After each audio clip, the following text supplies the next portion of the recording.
Immediately, I want to say I absolutely thoroughly enjoyed that episode. And just because of the fact that this one was so good and the one before it was so good, the rest of the series, the prospects for the rest of the series are extremely high. My expectations last week, I didn't think could get any higher, and yet somehow they have.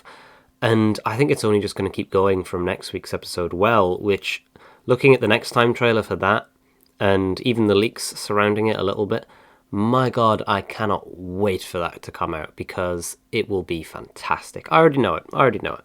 Some things that I managed to miss last week in the Robot Revolution, and not until after I'd released the video and thought, damn, I've forgotten to talk about that, was a couple of things. So, such as him crying again, the Cole crying motif, where he constantly keeps crying in every single episode over and over again.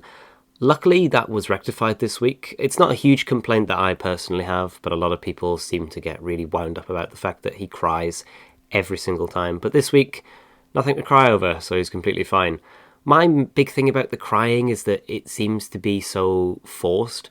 The director or Russell will say, oh, can you just, do that one tear thing that you do, Shooty? Do that one tear. And then he'll pump out one tear and there you go. It just feels so forced and so fake because of it. Another thing that I missed was the fact that Jonny Green was playing Alan. Now, if you don't know, Jonny Green is quite, I wouldn't say big, but he's definitely a massive part of Doctor Who Big Finish. So in the Torchwood series, he plays Tyler Steele, who's a member of the new Torchwood 3 team. Appears in some fantastic stories, and if you've seen my Torchwood video, then you'll see his face quite a couple of times.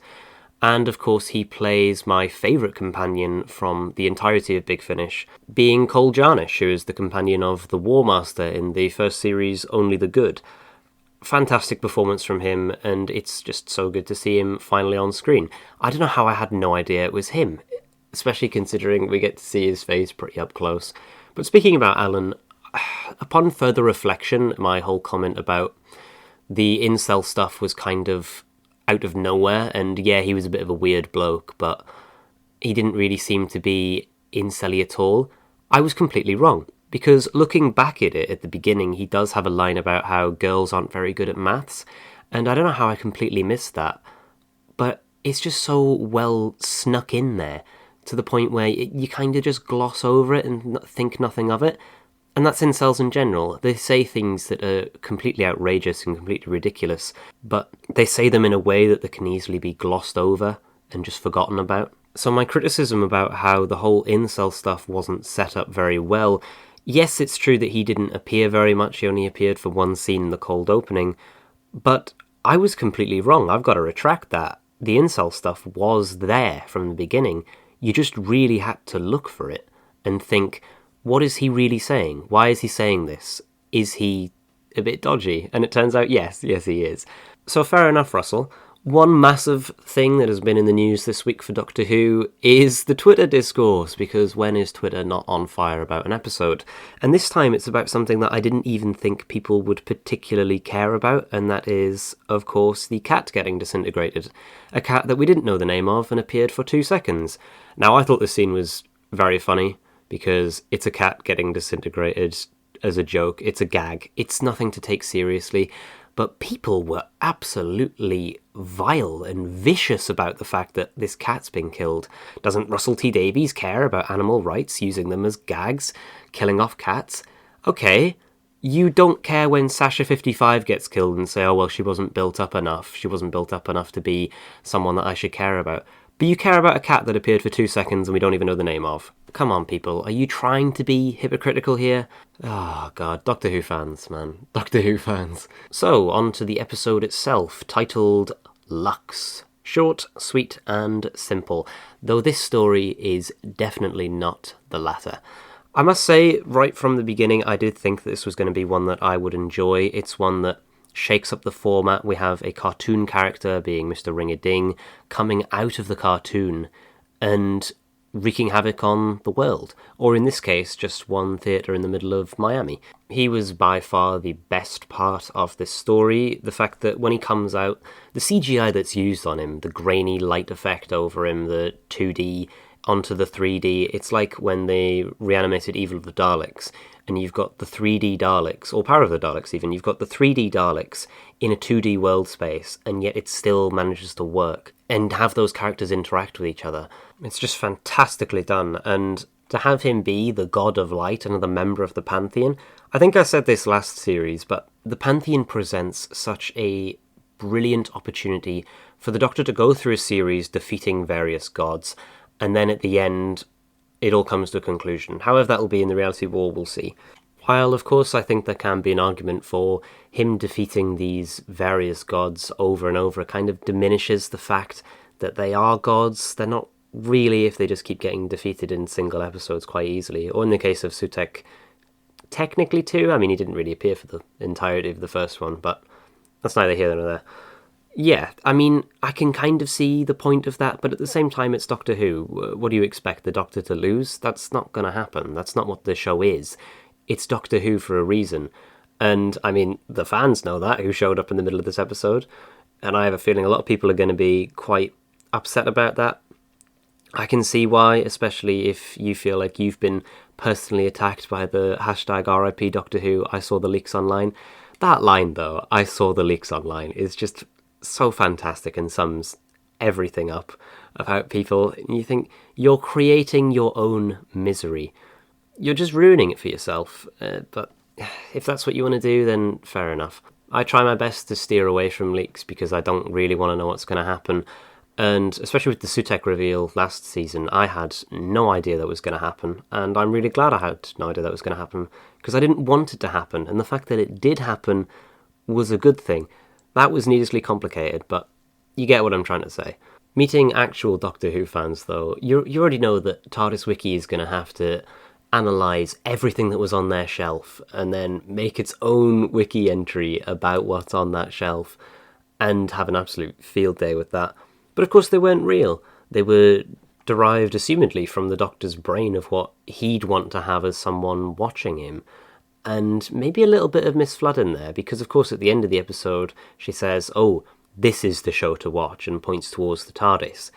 Is she kind of like the embodiment of a Doctor Who fan in a way, where she's just watching a fourth wall character, someone outside of the fourth wall? Because now that we've done all the stuff with the gods of the Pantheon and different universes and stuff, the only way for Doctor Who to get more depth, which has been shown by this episode, is by breaking the fourth wall. Characters who aren't in the fourth dimension, they're outside of the fourth dimension, if that's how it's termed. And here it was done extremely effectively, so if that's what the end of the series is about, getting out of the fourth wall and breaking through into that, while still maintaining the fact that this is a TV show at the end of the day, I do have really high hopes. Here it was done exceedingly well, with them pulling down the film reel and then burning it to get out, breaking the fourth wall, shattering it to get back to their own reality. All of this, I'd say, is personified by the brilliance of Mr. Ring-a-Ding. At the end of the day, Alan Cummings' performance, excellent. The fact that he's got a soundtrack behind him, excellent. Interacting with the 3D world, excellent, excellent, excellent. It's all just excellent. And I can't commend this episode enough. I would say that this is by far my favourite episode to have come out of Ncuti Gatwa's Doctor Who so far. And especially when it came to his performance, I feel like he really came into his own in this story. Not that he has in previous stories, but he felt the most like the Doctor in this story. And I was thinking this when I realised that quite a bit of the music was from Series 5 through the course of the story. He doesn't feel like previous Doctors. He doesn't feel like Moffat's Matt Smith or Peter Capaldi, and he doesn't really feel much like Chibnall's Jodie in the slightest, and that's really, really good. He's a Doctor of his own. He's very unique. There's scenes and different speeches, I suppose, in previous Doctors where I can't imagine him saying it, but I also can't imagine them in his situations. He really has managed to, like William Hartnell in a way, carve his own version of the character. The reason that Hartnell could do that was because the person who came right after him was Patrick Troughton. And of course, a lot of the Doctors afterwards have just derived their own performances from Troughton instead of Hartnell. And Hartnell at the beginning, of course, was just trying to see what this show was about, see what the character was about. He was forming his own from his experiences during those 3 years. Gatwa here has instead derived himself from no one, really. He's his own character, he's his own man, and that is exactly what I like to see.